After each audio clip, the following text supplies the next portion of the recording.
Hello friends, welcome back to my YouTube channel. ഇന്ന് നമ്മൾ പോകുന്നത് കല്യാണത്തിനുള്ള ഡ്രസ്സ് എടുക്കാൻ വേണ്ടിയിട്ടാണ്. മക്കൾക്ക് നമ്മൾ മെറ്റീരിയൽ എടുത്ത് സ്റ്റിച്ച് ചെയ്യാമെന്ന് വിചാരിക്കുന്നത്. നമ്മൾ സ്ഥിരം പോവാറുള്ള പരാഗ് മാളിലേക്കാണ് ഈ പ്രാവശ്യം നമ്മൾ പോയത്.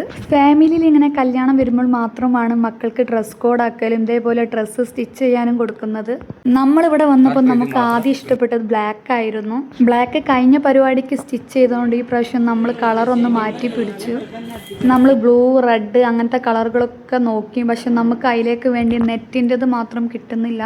കളറ് മാച്ച് കിട്ടാത്ത പോലെ. പിന്നെ അവിടെയുള്ള ഫുള്ളും നിരത്തി നമുക്ക് വേണ്ടി അവസാനം നമ്മൾ ലൈറ്റ് ബ്ലൂ ആണ് സെലക്ട് ചെയ്തത്. അങ്ങനെ ഹെവി വർക്കിലുള്ള കോട്ടും സെറ്റായി. പിന്നെ അതിലേക്ക് വേണ്ടി ബ്രൊക്കേഡിൻ്റെ ഒരു പലാസ പാൻറ്റാണ് നമ്മൾ ഉദ്ദേശിക്കുന്നത് മോഡല്. അടിച്ചു വരുമ്പോൾ എങ്ങനെ കിട്ടാമെന്ന് മാത്രം അറിയില്ല. അത് കഴിഞ്ഞപ്പോൾ നമ്മളിതാ നേരെ ചായ കുടിക്കാനാണ് പോയത്. രണ്ടെണ്ണം കൂട്ടാതെ മൈൻഡ് ചെയ്യാതെ മുന്നിൽ പോവാണ്. ഞാൻ മാത്രം ബാക്കിൽ ഇങ്ങനെ ക്യാമറയും പിടിച്ച് നടക്കുന്നത്. എൻ്റെ ഫ്രണ്ട്സൊക്കെ സ്റ്റാറ്റസ് ഇടുമ്പോൾ ചോദിക്കും, നീ വിളിക്കാത്ത കല്യാണത്തിനാണ് പോകുന്നത്, ഇത്രയും ഗേൾസ് ഉണ്ടോ നിൻ്റെ ഫാമിലിയിൽ കല്യാണം കഴിക്കാനെന്ന്. നമ്മുടെ ഫാമിലിൻ്റെ പ്രത്യേകത എന്ന് പറഞ്ഞാൽ വരുമ്പോൾ എല്ലാം കൂടി ഒരുമിച്ച് മാത്രം വരുള്ളൂ. എന്താണെന്ന് മാത്രം അറിയില്ല.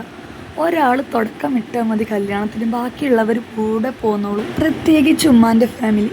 പോലെ ടൈമായപ്പോൾ ഓരോരുത്തർ കല്യാണം കഴിക്കുന്നു, നമുക്ക് വീഡിയോസും കിട്ടുന്നു. വരുമ്പോൾ എല്ലാം കൂടി ഒരുമിച്ചാണല്ലോ വരുന്നത്. അങ്ങനെ നമ്മുടെ ചായ കുടിയൊക്കെ കഴിഞ്ഞതാ നമ്മളിതാ വീട്ടിലേക്ക് പോവുകയാണ്. മക്കൾസിനൊക്കെ വീട്ടിലാക്കിയിട്ടാണ് നമ്മൾ വന്നത്. ഉമ്മ ആണെങ്കിൽ ഇങ്ങനെ വിളിക്കുന്നുണ്ട്. അപ്പോൾ ഇന്ന് ഇത്രയേ ഉള്ളൂ. അപ്പോൾ ഓക്കെ, ബൈ ബൈ.